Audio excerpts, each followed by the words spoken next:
Madame, Monsieur, bonsoir et bienvenue dans ce point de l'actualité. Le président de la République, Alassane Ouattara, a quitté Abidjan ce samedi pour Abuja, au Nigeria. Le chef de l'État prendra part au sommet de la CEDEAO, la 66e session ordinaire des chefs d'État et de gouvernement s'ouvre demain dimanche à Abuja. Le Premier ministre Robert Begué-Mambé, le ministre de la Justice, Sanson Kambilé, et le ministre de l'Intérieur et de la Sécurité étaient à l'aéroport pour accompagner le président de la République. Bientôt, une nouvelle page pour la filière mangue en Côte d'Ivoire. Une unité de transformation sera installée dans le nord du pays. Elle aura une capacité de transformation de 150 000 tonnes par an. C'est un véritable moteur de développement économique régional que l'on voit avec Jean-Luc Bambo qui était à une rencontre avec les acteurs. Un projet d'unité de transformation industrielle de mangue dans le nord de la Côte d'Ivoire. Une initiative du programme d'appui au développement des filières agricoles, le PADFA, qui prépare cette région à devenir un pôle d'excellence pour la filière mangue. Aujourd'hui, nous avons une production nationale de plus de 150 000 tonnes et nous exportons seulement 35 000 tonnes. Nous avons plus de 100 000 tonnes qui sont vendues localement et dont 40% sont perdus parce que nous n'avons pas les installations industrielles pour transformer ces mangues. La note d'orientation stratégique a été dévoilée pour convaincre le secteur privé. Avec une capacité de transformation de plus de 10 000 tonnes de mangue fraîche par an, ce projet constitue une opportunité unique pour les investisseurs. La CCI est convaincue de la viabilité de ce projet et s'est résolument engagée et même est prête à en assurer le leader au niveau du secteur privé dans sa mise en œuvre. Le représentant du ministre de l'Agriculture a quant à lui réaffirmé la place prépondérante de la mangue dans le tissu agroéconomique ivoirien.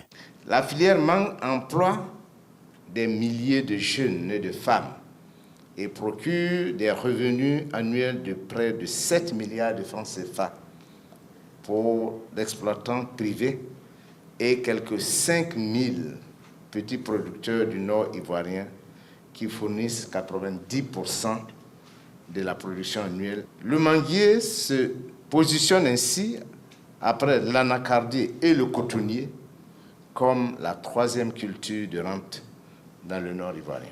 Le coût du projet de l'unité industrielle de mangue dans le nord de la Côte d'Ivoire est estimé à 14 milliards de francs CFA. Cette initiative, qui réclame l'implication de tous, ne manquera donc pas de dynamiser les régions concernées tout en renforçant le leadership agricole de la Côte d'Ivoire sur le continent. Et dans l'actualité également, ce samedi, les fêtes de fin d'année approchent à grands pas. Dans une semaine, c'est déjà Noël. Chacun se prépare pour réussir ces événements. Les communes s'animent davantage, notamment les week-ends. Les maquis et les débuts de boissons annoncent les couleurs. La musique et l'ambiance à fond. Évidemment, dans les quartiers, les habitants s'en plaignent. Ils dénoncent ces nuisances sonores. Dans le reportage à suivre, nos reporters ont fait le tour pour surtout savoir ce que fait la brigade de l'assainissement, de l'hydraulique et de la salubrité en charge de la question.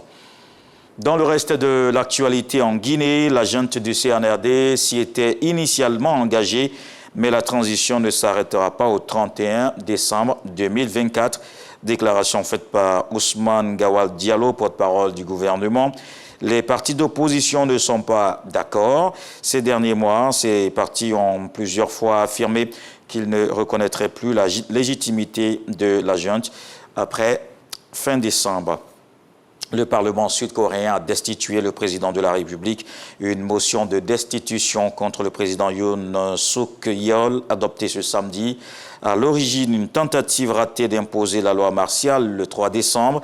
Un total de 204 députés ont voté en faveur de la motion et 85 contre. Des dizaines de milliers de manifestants massés à l'extérieur de l'Assemblée nationale ont explosé de joie après le vote. La crise politique mais n'est pas encore terminée. La Cour constitutionnelle dispose de 180 jours pour valider ou non la destitution. En attendant, l'intérim sera assuré par le Premier ministre. Et puis l'invité de la page culture, M. Amadoun Touré, auteur de l'œuvre Côte d'Ivoire.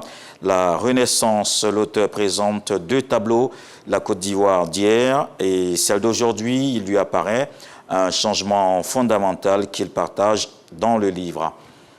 Je vous donne donc rendez-vous à 20 h pour la grande édition.